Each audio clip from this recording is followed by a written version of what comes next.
मेवात में सरकार से आशा, आंगनवाड़ी, मिड डे मील कर्मचारी, महिला नाराज हैं। लोकसभा चुनाव में नाराजगी पड़ सकती है भारी। बता दें कि सरकार से ASHA worker, anganwadi worker, mid day meal worker इन दिनों खासी नाराजगी दिखाई दे रही है।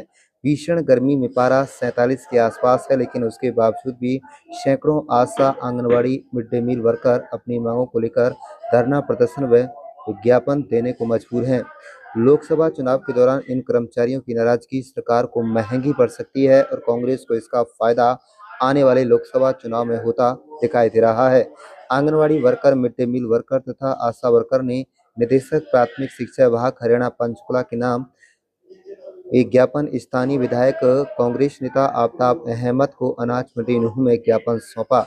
इस दौरान न केवल ASHA worker, anganwadi worker, mid day meal worker सरकार से नाराज दिखाई थी, बल्कि कांग्रेस नेता ने भी लगे हाथ भारतीय जनता पार्टी की सरकार पर करारा हमला कर दिया। आफ्ताब अहमद ने पत्रकारों से बातचीत के दौरान कहा कि इंडिया गठबंधन जो न्याय पत्र लेकर आया है, उसमें हमने घोषणा की है कि जितनी भी आशा वर्कर और मिड डे मील वर्कर हैं, उन सभी को सैलरी दोगुनी की जाएगी। इसके अलावा उन्होंने कहा है कि हमने यह भी वायदा किया है कि 14 लाख महिलाओं को उपरोक्त पदों पर नियुक्ति दी जाएगी। आफ्ताब अहमद ने यह भी कहा कि सिर्फ उपरोक्त पदों पर नहीं, बल्कि जितने भी सरकारी कर्मचारी हैं, उनके हित में बड़े फैसले इंडिया गठबंधन की सरकार लेगी। आप देख रहे हैं नूंह मेवात से लियाकत अली की रिपोर्ट। हमारे चैनल को सब्सक्राइब जरूर कर लीजिएगा।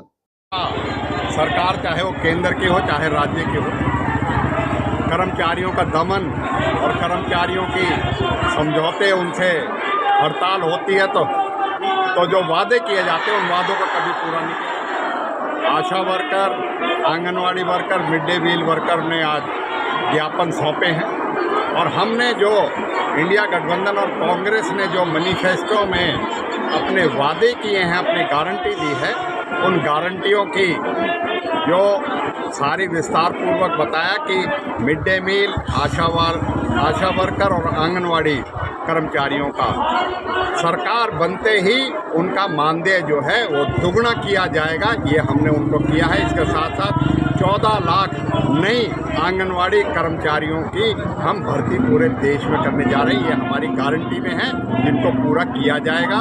और हरियाणा में भी सरकार बनने के बाद जो कर्मचारियों की, आशा वर्कर की, आंगनवाड़ी की, मिड डे मील की या अन्य कर्मचारियों की जो जायज़ मांगे हैं, हम राज्य सरकार के जो अधीन आता है उसको भी पूरा करने का वचन जो है।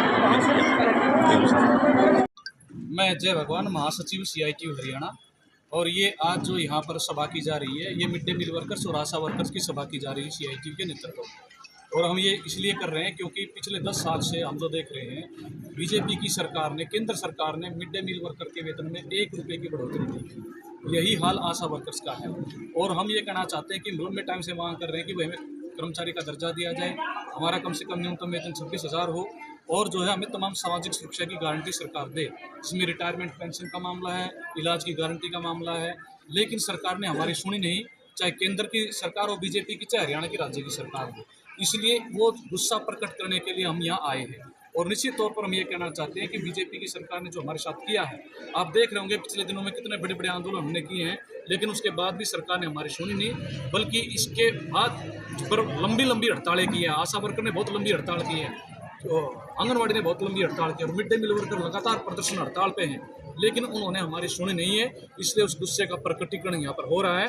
और हम ये भी कहना चाहते हैं कि आगामी जो चुनाव के अंदर हम बीजेपी को हराने के लिए पूरी अपनी ताकत लगाएंगे, ये हम यहाँ कहना चाहते हैं। ये है, हम जो अपना ज्ञापन दे रहे हैं, केंद्र सरकार को भेज रहे हैं, हम हरियाणा की सरकार को अपने अधिकारियों के माध्यम से पूरे हरियाणा में कार्रवाई है, पूरे देश के अंदर कार्रवाई है।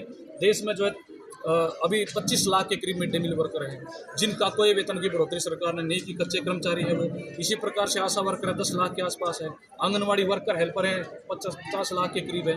जो स्कीम वर्कर्स के साथ जो सरकार अन्याय कर रही है, उसके खिलाफ अभी तो चुनाव चल रहे हैं, चुनाव वोटिंग होगी, जो भी सरकार बनेगी उसके बाद और बड़ी लंबी लड़ाइयों का, और हम खासकर हरियाणा की सरकार को भी ये चेतावनी देना चाहते हैं, क्योंकि अभी तो ये लोकसभा के चुनाव हैं, आगामी दिनों में हरियाणा के विधानसभा चुनाव होंगे सितंबर अक्टूबर महीने में, उस समय और ज़्यादा मुख्य तरीके से हम जो है आंदोलन में उतरेंगे और सरकार को हम चेताना चाहते हैं तो हमारी मांगों का समाधान करे, वरना जो है उस सरकार को भी सत्ता से बेदखल होना पड़ेगा। इसी संकल्प के साथ ये सभा हम ये प्रदर्शन हम कर रहे हैं।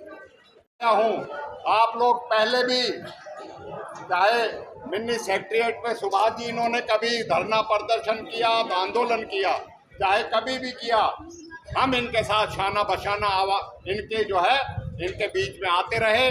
और एक आश्वासन आपको भी देना चाहता हूँ, जब भी हरियाणा में कर्मचारियों की बात हुई है कांग्रेस की तरफ से हमने विधानसभा में हमेशा इनकी बातों को बड़े पुरजोर तरीके से उठाया और हमेशा जो ज्यादती इनके साथ करी गई है उसके बड़ी विस्तार से सरकार से जवाब मांगा है।